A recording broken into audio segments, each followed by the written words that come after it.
Oh my god!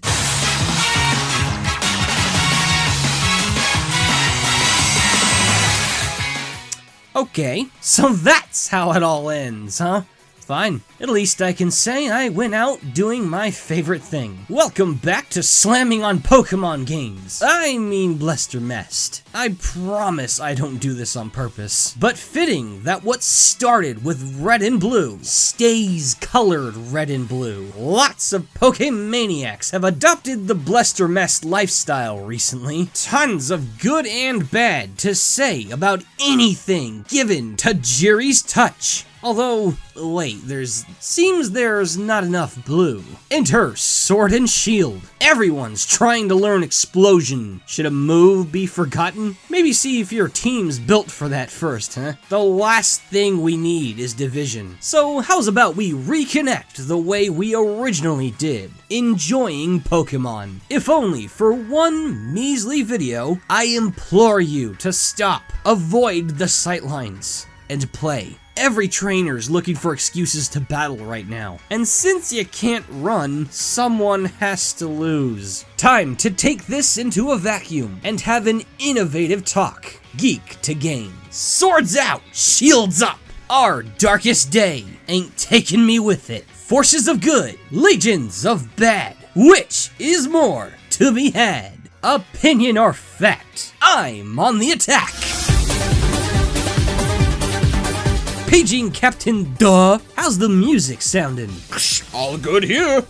And that's why you're captain. Helmed by longtime assistant composers with guest contribution by Undertale's Toby Fox. Sword and Shield's soundtrack is something else. Free of Masuda's direct pointer finger, the new creative direction shines bright over Galar with the refreshing spin on the trademark musical prowess. The beats are as epic as ever the 8th time around. Electrifying battles, majestic wilderness, druid intensity, and hard rock bangers that could drive your head through Ferrothorn. I love the champion battle theme and Eternatus Phase 3 especially. And the gym leader battle theme is a contender for best in the series, which is stupidly impressive, by the way. Even Toby's piece, the Battle Tower battle theme.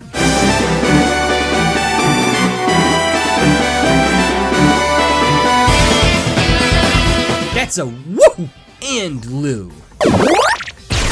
My prime drive to indulge in Pokemon for days and days is as potent can be. Galar's gallery of all-powerful, all-lovable monster megastars are off the charts awesome. A culmination of Alola's modest quantity with tip-of-the-atmosphere quality, and both it and Sinnoh's brilliant cleanup of obscure and neglected oldies makes for an incredible new lair to fiction's most colorful family. 80 newcomers packing fantastically cute, goofy, fascinating, and just plain awesome designs, with the more modernized route of giving most of them their own signature abilities, moves, types, forms, and wild stat charts. Continuing Gen 7's outstanding regional form idea to make new life out of old memories. Many of them coming together in Gen 4's legendary brand of fan service. New evolutions. No specific details here. Got a countdown of my 10 favorites coming soon you can look forward to.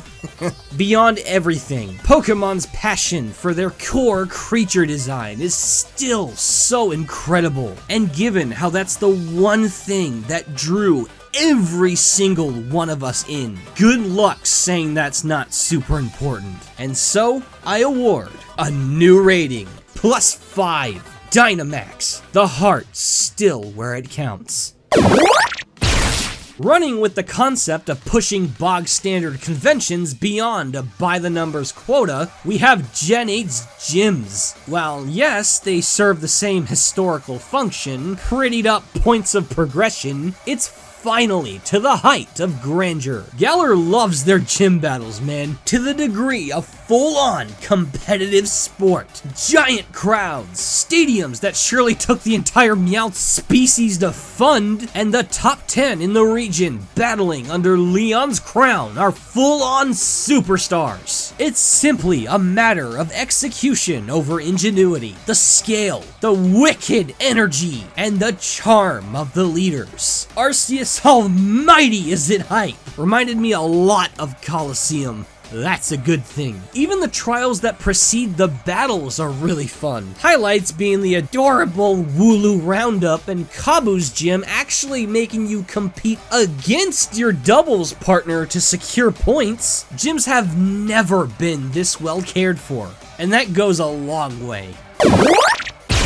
Speaking of Dynamax, how about that? Filling the quota of flashy regional gimmick, Galar's patented novelty is far more enjoyable than I initially predicted. A partial mix of Mega Evolution and Z-moves, setting phasers to Kaiju Cakes doubles the Pokemon's base HP and transforms moves of each type to specialized max moves bearing incredibly powerful secondary effects. Sounds borked, but with it only lasting 3 turns on top of a single-use limit per battle, and how everyone except Zacian, Zamazenta, and Eternatus can do it without eating up an item slot, props. Not only is it flashy and fun, it's a new and surprisingly well-balanced, for the most part, facet to the art of Poke PvP. It's also cool how certain Pokemon are gifted even more identity through Gigantamax. Crazy cool visual forms that also pack even more unique effects with their max moves. Clean as a Snorlax's plate.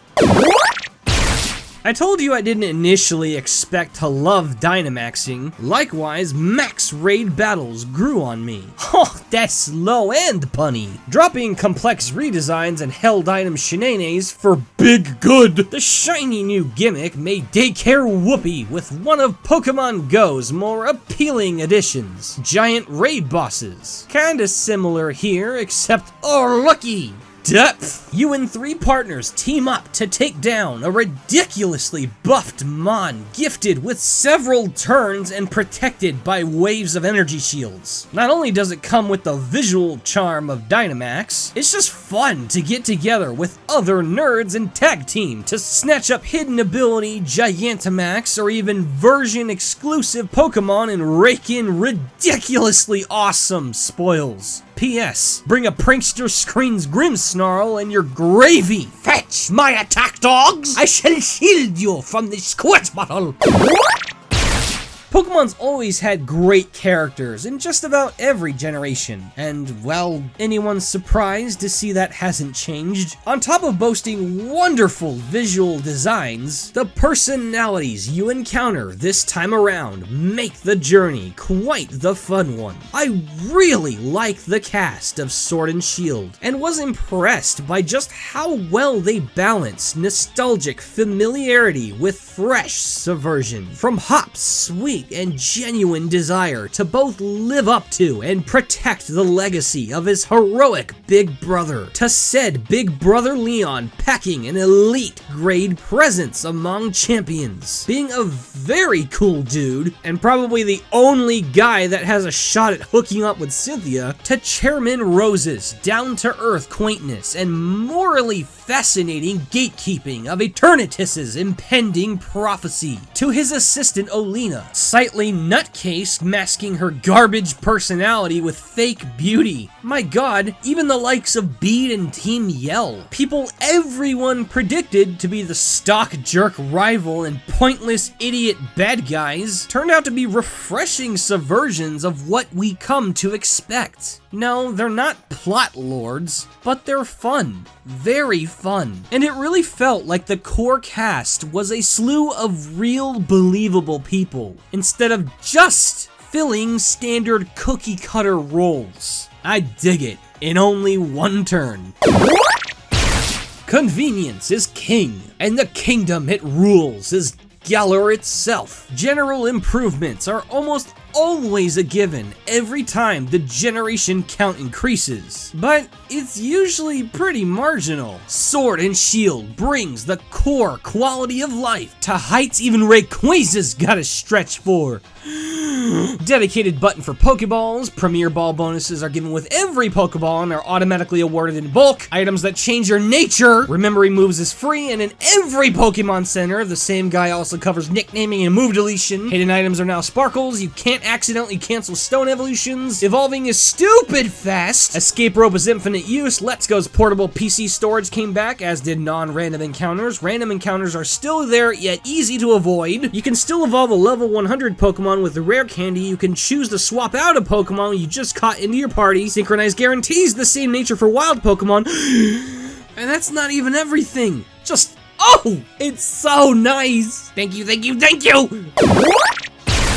Okay, I know this doesn't exactly appeal to everyone, but I'd like to make note of just how friendly Sword and Shield are towards competitive. Generation 8 has made it a ton more accessible and user-friendly. In addition to the aforementioned mints and synchronized buff giving omnipotent control over natures, they streamlined effort value distribution to perfection by allowing the vitamins to meet the stat cap in a single selection. Not only that, the introduction of EXP candies completely exterminates the stupid tedium of level grinding, even to level 100. That is unbelievable. Now the only challenge to battling competitively is the strategy within, not the preparation. A seriously excellent improvement. Further shoutouts to the tasteful nerfs to the previously cancerous Aegislash and reasonably reeling back Mimikyu, as well as adding more viable counters to intimidate, a new item that answers to entry hazards. Wow, it all makes competitive much more fun and approachable for all, which, even if you don't care for it, is a very important thing. It would appear the theme of just about every major Nintendo franchise stepping into open world territory on the Switch holds true for the cashiest of cows. Sword and Shield were up to bat to knock my childhood dream of free roam catch 'em all out of the park. It wasn't a total home run, you know, the kind where even Yamper can't find the ball, but it did bring those 3 filled bases home. The wild area in particular offers such a refreshing feel to the series. So many Pokemon can be found within, all cycling between naturally shifting weather and terrain in this moderately big open space, all at varying levels. You could easily run into beasts over twice your level early on, forcing you to run, or fight like a champ if you're my Cinderace. Look at my girl go! Pokemon's never felt this alive before. Our first big step into a grand new world, and something we're gonna be thanking Sword and Shield for, sooner or later. Alright, I can't hold it in any longer. Pokemon Camp is adorable. Yeah, you exhaust all the activities in 10 minutes time, but all the interactions your Pokemon display are so cute, so entertaining. It's easy to blow through collective hours just watching them do their thing. Watching my little baby Snom try her best to fetch the Pokeball, I almost cried. Oh, who's my big fast girl? Ninjask better watch out. What? I'm not made of Stone Edge.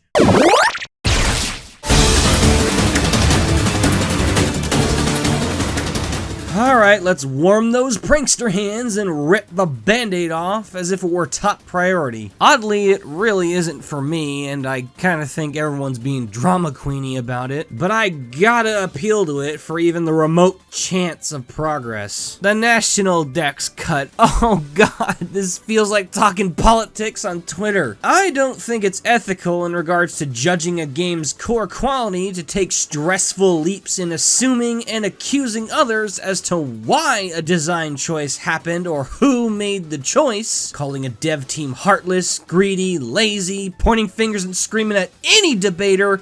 Enough! That's a different fight. I'm judging it as a gameplay change, nothing else. Does it suck? Well, yeah, of course it does. We're at 900 Pokemon at this point, guys. Clean over 1,000 if we count significant form variants, which we honestly should. Only about half of them are in Sword and Shield. And without going needlessly deep, it's a bummer. And that's honestly it. Look, you think I like not being able to use my prized shiny Scizor in this game? My first ever starter? My two biggest Poke heroes, Tapu Koko and Darkrai?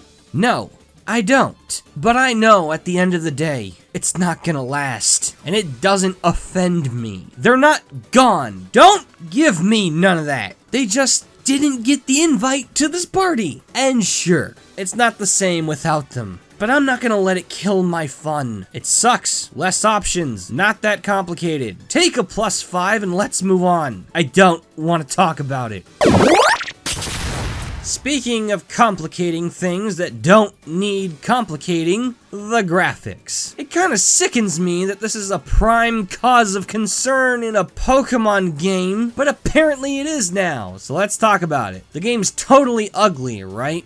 No, it's still an ace in aesthetical appeal. The trademark art style still assures the game looks nice, so long as it clicks with you. It clicks with me, and that's why I disagree on the claim that it's ugly. But I will attest, it's rough around the edges. Pop-ups still rear their head at times. The draw distance on most things is very minimal. The fade-ins aren't as smooth as I'd like. It's 30 FPS and does slightly dip on occasion, and select few textures are straight poo-poo. Oh god, the trees. Yes, the trees look awful, but at least it's funny. I'd complain about them reusing Sun and Moon's models, but I still like them. It's just not A-ranked stuff. And that kind of sums up Sword and Shield's visuals. Definitely not bad. I especially like the cutscenes, but not the same kind of improvements the other tentpole Nintendo franchises made with their jump to Switch. Not very important to me, but I'll agree it could have definitely used more optimizing.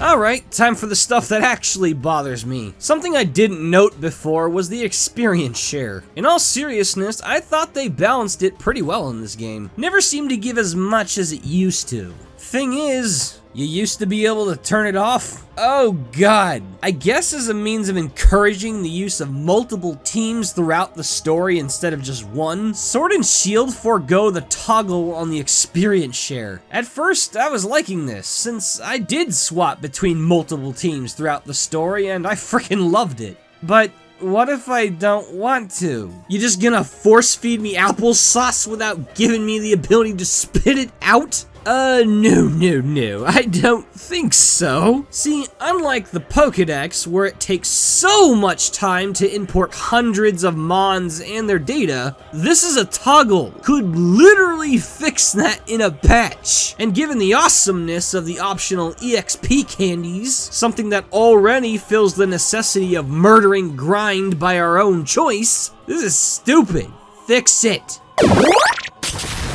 For some reason, some moves in Sword and Shield are unusable. Not kidding. If you bring in a Pokemon with some of these moves, they simply don't work, and encourage you it's best to delete them. What? To be fair, I think the only way to see this is to hack them in, but that's so strange. I mean, let's not build a mountain out of a molehill. It's mostly stuff like Sun and Moon Z moves and the silly partner moves in the Let's Go games. And heck, reskinned moves like Barrier, Kinesis, Sharpen, and Spiderweb? Nobody's gonna miss those. But Pursuit? Hidden Power, Return, Silverwind, Signal Beam, Heal Order, and Heart Stamp, despite being signatures to some Pokemon in the game? What? Sounds like they literally ran out of time to fully put them in, yet they still made a custom message to delete them. Is this set to get patched? Are they planning to rebalance them and ship them with the next release? Or did I have a stroke? Bottom line, it sucks to see some big moves go, especially Hidden Power and Pursuit.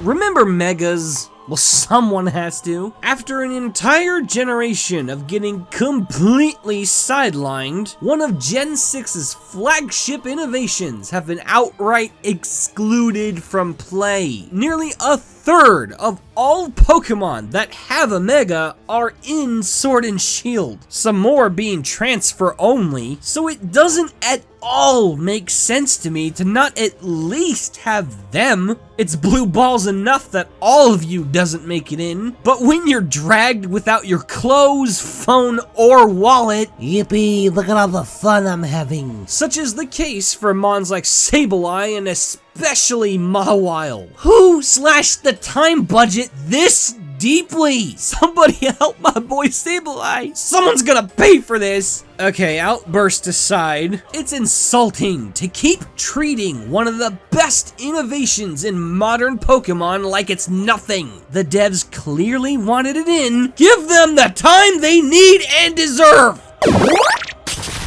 Remember when I said I like Dynamax and that it was surprisingly well balanced for a new gimmick? One tiny oversight ruins all of that in certain fields of play. Dynamax bypasses the move lock that keeps the choice items balanced, meaning you can abuse the boost the first turn, Dynamax to use mega powerful max moves for 3 turns, and it resets your choice lock. The comboing you can exploit with certain Pokemon like Scarfed Gorilla Tactics Galarian Darmanitan is game-shattering, and is a strategy that's on course to banning Dynamax as a whole from most layers of the meta. At the very least, it's extremely unfun to combat, and it's personally really upsetting. Please fix this.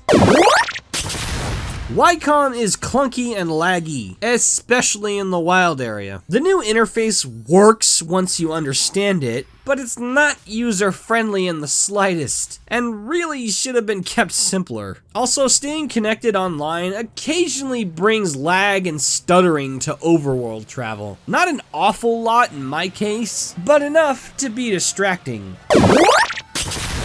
No more GTS. Consider this a petty point and very obligatory, as 95% of the time it was turds asking for level 5 legendaries for their stupid Rattata, but that rare 5% where I could connect with someone after a reasonable trade to speed up their collection, well, that's bye-bye. Kind of a bummer, but seriously, only kinda.